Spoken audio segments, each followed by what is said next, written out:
வணக்கம் அண்ணா.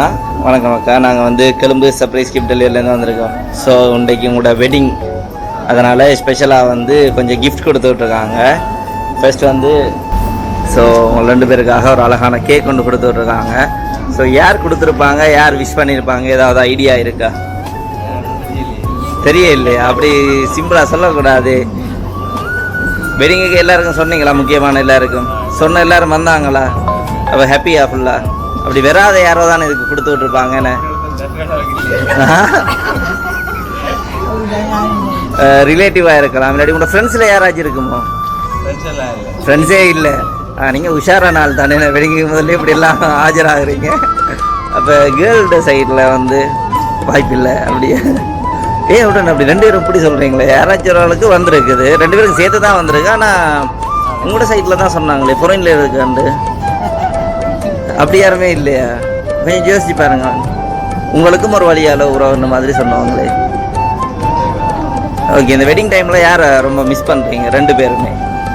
நீங்கள் யாரை மிஸ் பண்ணீங்க ஃபர்ஸ்ட்?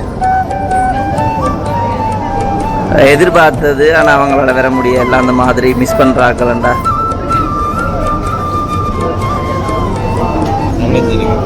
தங்கச்சி இருக்காங்க. என்ன பெயர்?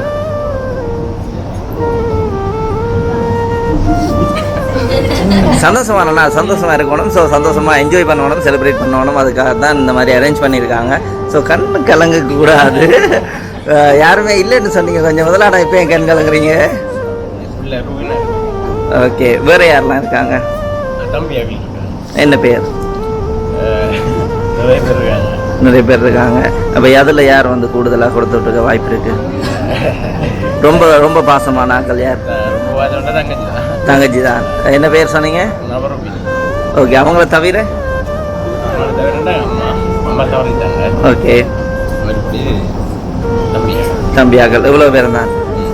அப்போ அதோட சேர்த்து இன்னொரு சின்னதாக ஒரு ஸ்பெஷல் கிஃப்ட் உண்டு, மாப்பிள்ளைகிட்ட கொடுத்துருங்க. அப்போ அது ஆல்ரெடி பார்த்துட்டீங்க உள்ளபடியா? அப்போ இதை வச்சே கெஸ் பண்ணியிருப்பீங்க ஏன்னா யாராக இருக்குமெண்டு. யார்? அப்படி எங்களுக்கு காட்டிடுங்க.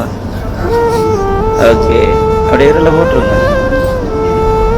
அப்போ இது யார் ப்ரெசென்ட் பண்ணது? இது யார் கொடுத்து விட்டது? யார்? ஆல்ரெடி தெரிஞ்சிருக்கோன்னு நினைக்கிறேன்.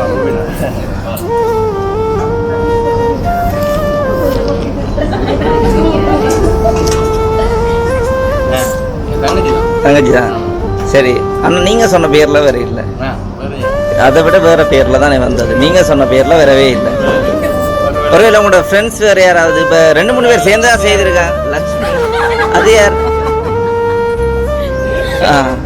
இவங்க யார் கூட? ஓகே, வெட்டிங் ஆகிட்டுது. வெட்டிங் ஆகிட்டுது. மச்சானோடையெல்லாம் பேச வாய்ப்பு கிடைக்காது. ஓகே, அப்போ இதில் வந்து ஒரு விலை மதிப்பற்ற கிஃப்ட் ஒன்று இருக்கான். சரியா? என்னங்க ஃபைனல் கேஸ் யாராக இருக்கும் சொல்லிட்டு ஓப்பன் பண்ணுவோம். ஓப்பன் பண்ணக்கூடாது. இப்போ உடனே பார்த்தா தெரிஞ்சிருவேன்ல யாருண்டு. உடனே பார்க்கக்கூடாது. தங்கச்சியாக தான் இருக்குமா? ஷூரா? ஆனால் எனக்கு வேறொரு பேரில் தானே வந்தது. ஒரு கேர்ள் ஒரு ஆள் தான் கொடுத்தவங்க. அவங்களோட பேர் கூட வந்து ஏதோ ரம்யான்ற மாதிரி சொன்னாங்களே. உங்களோட ஃப்ரெண்ட் அந்த மாதிரி சொன்னாங்க, ரொம்ப க்ளோஸ் ஃப்ரெண்ட். எங்களுக்கு ஒரு ஆள் கொடுத்து விடல, மொத்தமாக 4-5 பேர் சேர்ந்து அவங்களுக்கே தெரியாது. அப்போ ஒவ்வொருத்தர் ஒரு கிஃப்ட் அந்த மாதிரி பிளான் பண்ணவங்க. ஒரு ஆள் மிக்கி மவுஸ், ஒரு ஆள் ஃபோட்டோ ஃப்ரேம். யார்?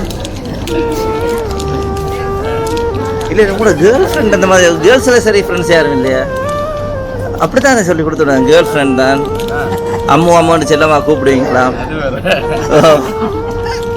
அப்படி யாரை கூப்பிடுவீங்க? ரொம்ப ஏன் அப்படி இல்லை, என்ன தெரியாது. உங்களுக்கு கேர்ள் ஃப்ரெண்ட் அம்மு அப்படி சொல்லுங்க. டக்கண்டவர் கண்ணே கிளங்கிடுவாருன்றவர். ஆனால் நான் சொல்லும் போதே கண் கிளங்கிட்டீங்க. ஸோ நீங்கள் ரொம்ப மிஸ் பண்ணுறீங்களா அம்முவை? அமுதாவா? இல்லை இல்லை, அந்த பேரில் இல்லை இல்லை, அந்த பேரில் நீங்கள் செல்லம்மா அம்மோடு கூப்பிட்றீங்க. ரம்யா தான் பேர். அப்படி யாரையாவது? சரி, ஓகே. இதில் வந்து ஒரு அன்எக்ஸ்பெக்டட், அதோட விலை மதிப்பற்ற ஒரு கிஃப்ட் ஒன்று இருக்குது. என்ன இருக்க வேண்டியதாச்சும் ஐடியா இருக்கா? உங்களோட கேர்ள் ஃப்ரெண்டுடையும், அதான் ஃபோட்டோ தான் உங்களோட கேர்ள் ஃப்ரெண்டுடையும் உங்களுடையும் ஒரு மெமரிஸ் அந்த மாதிரி. எக்ஸ் கேர்ள் ஃப்ரெண்டா?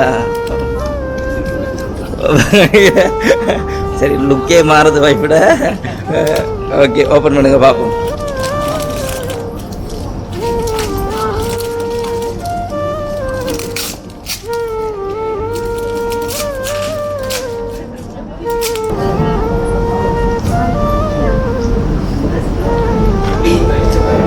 அழகா இருக்கா? அதில் யார் யார் இருக்காங்க அப்படி எங்களுக்கு சொல்லிடுங்க, எனக்கு தெரியாதானே. ஓகே ஓகே, 2 தங்கச்சியா உங்களுக்கு? அப்பா ஓகே அம்மா 2 தங்கச்சிங்க. ஓகே, அப்போ இதில் யார் நீங்கள் சொல்கிற ஆள் கிஃப்ட் எல்லாம் அரேஞ்ச் பண்ணி கொடுத்துக்கிட்டாங்க? இல்லை அவங்க ஒரு மற்றவங்களா இருந்தா சரி ஓகே. அதோடு சேர்த்து அவங்க வந்து உங்களுக்காக ஒரு சின்ன கவிதை, அது நீங்களே சத்தமாக வாசிச்சிருங்க. சத்தமா. அன்பு அண்ணாவிற்கு, இன்று நீ கரம் பிடிக்கும் அண்ணியுடன் என்றும் இன்பமாய் நீ வாழ. அம்மா அப்பா கருவில் சுமந்தார், நீ என்னை இதயத்தில் சுமந்தாய். கடவுளை கண்ணால் காணவில்லை, நுருவில் கடவுளை கண்டேன். ஆடம்பர வாழ்க்கை காண்பித்தாய், உன் இளமை வாழ்க்கையை என் குடும்பத்துக்கு வரமாய் தந்தாய். கடவுளிடம் கேட்கிறேன், என்னுடைய ஆயுளை குறைத்து உன்னுடைய ஆயுளை கூட்டி தருகிறேன். அன்புடன் உன் தங்கை. ஓகே, இந்தாங்க, இவங்க தான் அனுப்பிடுறாங்க. யார் யார்? அன்புடை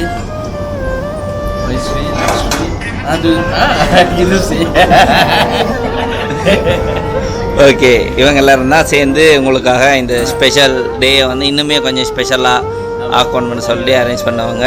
அவங்களோட வந்து வர முடியலை, அவங்க இல்லைன்னு. அப்போ அதனால் அவங்க இல்லைன்னாலும் ஓகே அவங்களுக்காக ஓகே அவங்க இல்லைன்னாலும் சொன்னாலும் அவங்களுடைய அன்பும் பாசமும் எப்போவுமே அவங்களுடைய ஆசீர்வாதம் உங்களோட கூட இருக்கும் அப்படின்னு சொல்லி விஷ் பண்ணி வாழ்த்தி இந்த கிஃப்டெல்லாம் அரேஞ்ச் பண்ணி அனுப்பியிருக்காங்க. ஸோ எதிர்பார்த்தனீங்களா இந்த மாதிரி வருமென்னு சொல்லி? கண்கலங்க வச்சுட்டாங்க என்ன ரொம்பவே. ஓகே, ஃபுல் ஹாப்பி தானே. அப்போ உங்களோட சிஸ்டருக்கு நீங்கள் சொல்லி விட்றேன்டா.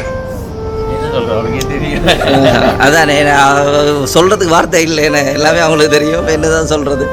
ஓகே, ஹாப்பி தானே நீங்கள்? ஹாப்பி. ஓகே, அப்போ அடுத்ததாக வந்து மணமகள் அமைதியாகவே இருக்கிறீங்க வந்ததுலேருந்து, உங்களோட குரலையாச்சும் கேட்கலாமா?